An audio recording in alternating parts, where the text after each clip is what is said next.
Yaşam temposu arttıkça hızlı yemek yeme, kısa sürede ulaşılabilen ve hızlı tüketilen gıdalar bizlere zaman kazandırır. Ancak bu yaşam tarzı mide sağlığımızı da olumsuz etkiliyor. Sağlıklı beslenme nedeniyle son yıllarda reflü vakaları da hızla yaygınlaşıyor. Reflü kişinin yaşam kalitesini önemli ölçüde etkileyen bir rahatsızlıktır.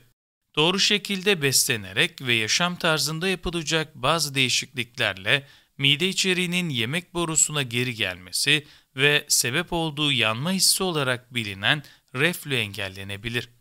Gerek besinler gerekse beslenme tarzı kadar yemek yerken su içilmemesi kuralı da reflü ile mücadeleyi kolaylaştıran önemli bir unsurdur. Acıbadem Hayat sitesinde yer alan bilgilere göre reflü sorunu olanlara 10 soru ve 10 etkili öneri şöyle sıralandı. Reflü hastaları hangi meyveleri tüketmeli? Portakal, mandalina gibi meyveler reflü yakınmalarını artırır. Özellikle reflü sebebiyle yemek borusu tahriş olmuş kişilerde bu meyvelerin yanma hissine sebep olma olasılığı çok daha artar. Reflü sorunu olanlar için muz, elma gibi meyveler çok daha kolay tolere edilebilir meyvelerdir. Yine de şikayetler kişiye göre değişebildiğinden meyveleri teker teker denememizde ve kendinize iyi gelen meyveleri belirlemenizde fayda vardır. Fazla yağlı yiyeceklerdeki tehlike nedir?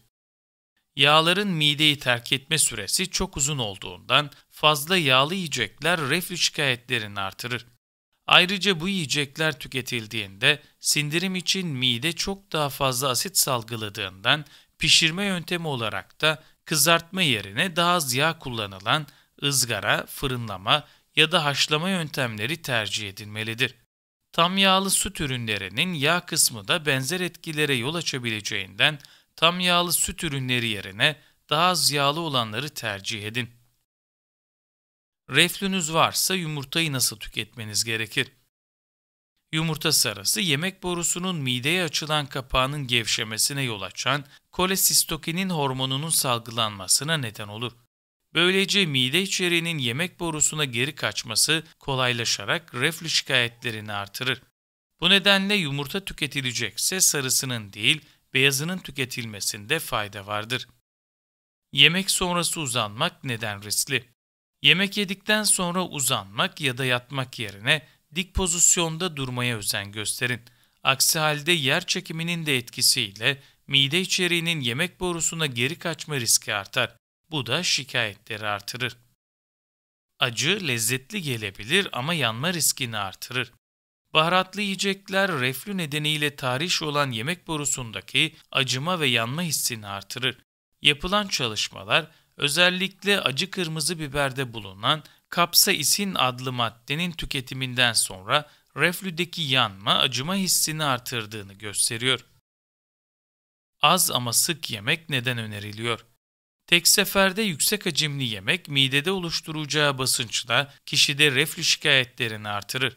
Bu nedenle daha küçük hacimli, daha sık öğünler yapın. Öğünlerinizi günde en az 3-4 ya da daha fazla olacak şekilde planlamaya çalışın. Aşırı kilolardan kurtulun. Aşırı kilo mide basıncını artırdığından mide içeriğinin yemek borusuna geri kaçması riskini artırır. Özellikle göbek yağlanması fazla olduğunda bu risk çok daha yükselir. Bu nedenle fazla kiloluysanız reflü semptomlarından korunmak için mutlaka kilo vermelisiniz. Kilo verirken yağdan fakir bir beslenme programı uygulamaya dikkat edin. Çünkü yağlı yiyecekler de şikayetleri artırır. Su yanlış zamanda reflü atağına neden olabilir. Yemek esnasında su içildiğinde yemek ve su birleşerek midede fazla bir hacim oluşturur ve neden olduğu basınçla mide içeriğinin yemek borusuna geri kaçma olasılığını artırabilir. Bu nedenle reflü sorunu olanların su tüketimini yemek esnasında değil, öğün aralarında gerçekleştirmesi çok daha faydalıdır. Dar kıyafetler giymekten kaçının. Dar kıyafetler özellikle yemeklerden sonra karın içi basıncının artırmasına sebep olarak mide içeriğinin yemek borusuna geri kaçma olasılığını artırır.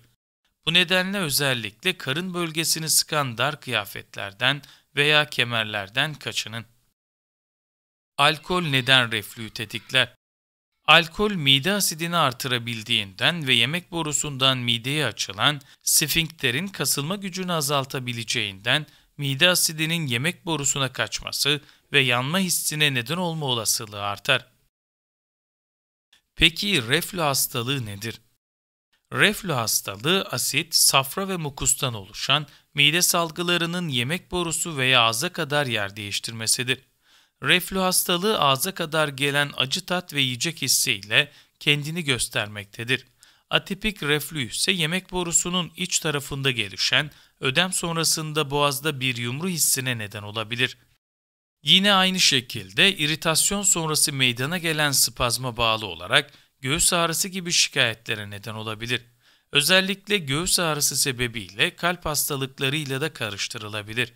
Bunun dışında ses kısıklığı, kuru öksürük, ağrılı yutkunma veya yutma güçlüğü ya da hıçkırık gibi şikayetlere de neden olabilir. Reflü belirtileri nelerdir? Reflü hastalığı tipik ve atipik semptomlar olmak üzere iki başlık altında incelenebilir. En sık karıştırılan tipik reflü belirtileri arasında midede yanma, ekşime, ağızda acı bir tat hissedilmesi, göğüste ağrı veya yediklerinin ağza gelmesidir. Atipik reflü bulguları ise genellikle kulak, burun, boğaz hastalıkları ile karıştırılmaktadır. En sık görülen atipik reflü belirtileri ise sinüzit, kuru öksürük, ağız kokusu, seste kısılma veya diş çürümesi gibi bulgulardır. Reflü hastalığı genellikle göğüs ağrısına neden olduğu için kalp veya göğüs hastalıklarıyla sıklıkla karıştırılmaktadır. Reflü birçok hastalığa da neden olabilmektedir. Örneğin kronik faranjitin en sık nedenlerinden biri reflü hastalığıdır. Aynı şekilde midedeki sıvıların yukarı çıkarak soluk borusuna kaçması ve akciğerlere karışması halinde uzun vadede reflü, akciğer hastalıkları veya astıma da neden olabilir. Peki reflü tanısı nasıl konur? Reflü tanısı için öncelikle hasta şikayetleri göz önüne alınır. Fakat bazı hastalarda herhangi bir şikayet veya belirti gözlemlenmeyebilir. Genellikle reflü tanısı için yapılacak ilk tanı gastroskopidir. Gastroskopi ile mide kapağı incelenir, mide fıtığı olup olmadığına ve yemek borusundaki hasar durumu incelenir. Hekim gerek görmesi halinde mideden doku örnekleri alabilir. Gastroskopi dışında reflüde kullanılan bir diğer tanı yöntemi ise pH metredir. pH metre yemek borusuna kaçan asit miktarını ölçmek için kullanılır. Bunların dışında bir de manometre işlemi de reflünün teşhisinde kullanılan işlemlerden biridir. Manometre işlemi yemek borusunda reflüye yol açabilecek başka bir sorun olup olmadığını incelemek için kullanılır.